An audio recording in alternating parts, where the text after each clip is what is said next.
Greetings,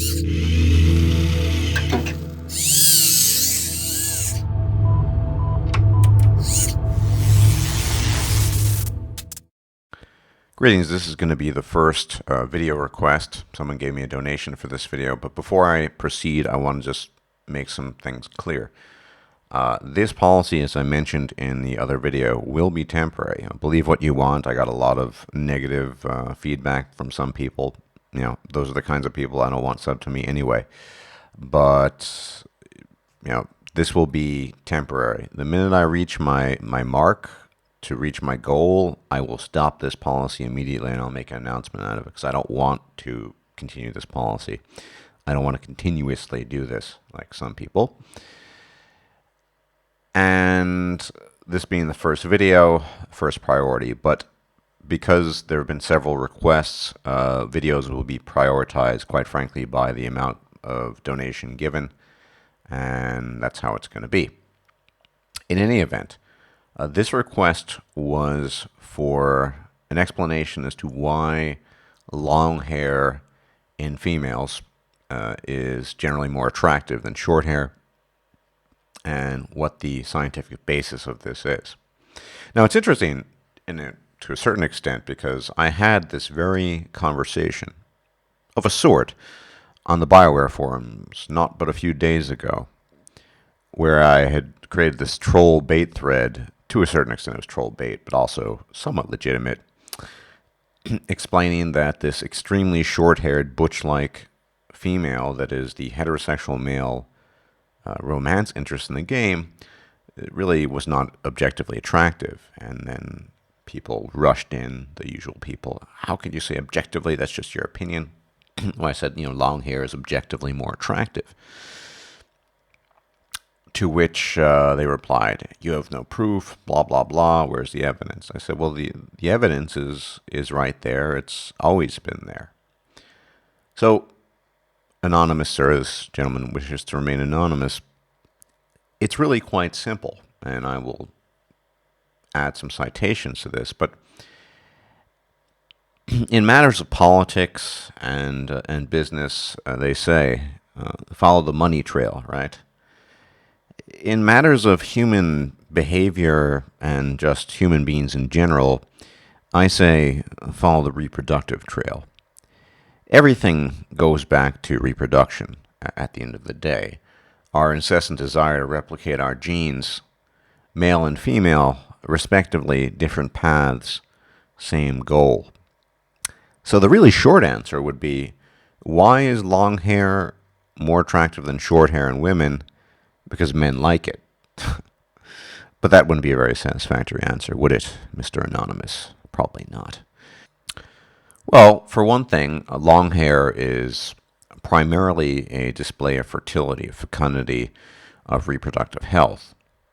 Long, lustrous, full hair shows both the capacity to grow hair quickly, and there is evidence to suggest that, not just suggest, indicates strongly that hair in females, human females, grows most quickly during those years of maximum fertility. That is to say, somewhere between the teens and the mid-20s, and slowly declines thereafter. And of course, this display is all the more prominent and can be perceived all the better in the case of males who are interested in the fecund, fertile female when the hair is long. There's more to see. The more ostentation there is, the more, rather, the greater and more accurate the impression the male gets. And I think in both cases, both in cases of males and females, there are approximate guidelines for determining reproductive health. They're not exact. And these are the guidelines that have driven both men and women to seek their respective reproductive interests through the eons, more or less doing reasonably well in the reproductive choices they've been making. Of course, it's hit or miss to some degree, but things like symmetry being the most important factor for both men and women in terms of the physical. But in terms of What makes women attractive? It's really simple. It's youthful, reproductively healthful features. Wholesomeness. And long hair, both because it grows the quickest when it is being grown in that period of maximum fertility, say 17, 18 to 25. The quality of the hair can be judged. I mean, if you have split ends, if the hair looks to be damaged, that's an indication of poor health and thus poor reproductive health overall. And men can see that. Men can see that. They can judge that. And some evidence, anecdotal evidence to support this, is just the stupendous amount of money that women spend on their hair products. I'm not talking about chicken feed here. I'm talking about massive expenditures on hair products that no man in his right mind would ever spend. And this is anecdotal, but it's interesting just to get an idea, looking at the Huffington Post style, where women are surveyed on how much money they spend on their hair. So this one, I'm not going to actually give their stories, but this one, Leslie Harris in New Orleans, spends at least $3,000 a year. That is a lot of money. Another one spends in Texas about $2,000. I'll post a link, of course, to this. Another one over $10,000 on hair. Another one $2,529. Another one something like $3,500 to $4,000, and goes on and on. I mean, we're talking about astronomical figures when taking into consideration that this hair. This is not. They're not investing them into a Mercedes Benz here. This is all the more puzzling to me because I don't invest anything in hair care since I have no hair. But this is the evidence as well. I mean, when social justice warriors and the like say that there's no evidence and it's all opinion based, you can do a double search here. One, you can say, look, follow the reproductive trail. In this case, follow the money trail and the reproductive trail. What are women putting their money into? Well, they're spending thousands, in some cases tens of thousands of dollars on hair care products, and along with skin products. That's another somewhat separate issue, but deeply connected to it. Reproductive health, that is. And if you combine the two, reproductive goals with, where's the money going to? Well, there's your answer. Why are women the world over spending just exorbitant amounts on hair care products? Well, because men like it. And why are they doing this? Because they want to attract men. Long hair displays this. Notice when women get older, they tend to cut their hair. The older they get, the shorter their hair tends to be. This is in part because many women are already married off. They already have children, and so there's no need for ostentatious displays of long hair.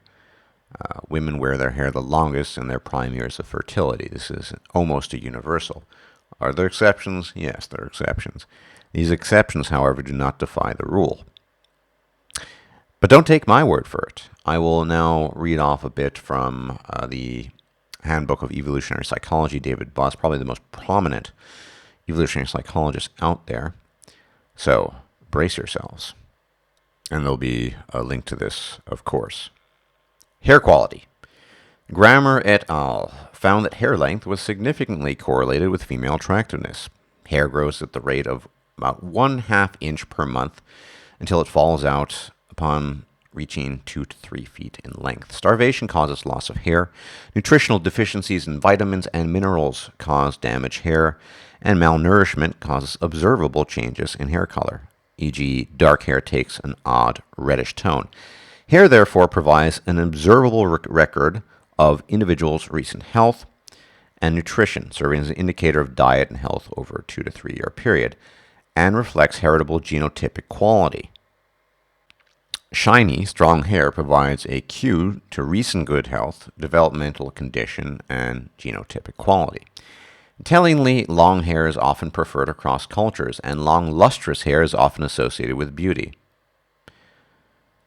Hinsmat's patients collected hair samples and contributor information from over 200 women aged 13 to 73 and found that younger, higher reproductive value women tended to have longer hair than older women, as predicted if higher reproductive value women were more likely to use their hair as an advertisement of that fact. And hair samples that beauticians rated as higher quality came from women who self-reported to be in better health, although age of donor probably contributed significantly to that result. It is interesting that hair grows fastest among women around the ages of peak fertility, with the result that evidence of environmental damage has less time to accumulate before new hair grows in, and evidence of health or dietary problems reflects a shorter period of time. So there you have it, good anonymous sir, in a nutshell. Very, very simple. Follow the money, but more specifically, more importantly, follow the reproductive trail to find your answer. It's pretty simple. And all these foolish PC people who didn't like to deny reality, all their denial in the world won't change the facts. There's your answer. I hope you were pleased with that. And yes, many thanks for your donation. It's appreciated. And you enjoy whatever time zone you might be in right now. Take care. Bye-bye.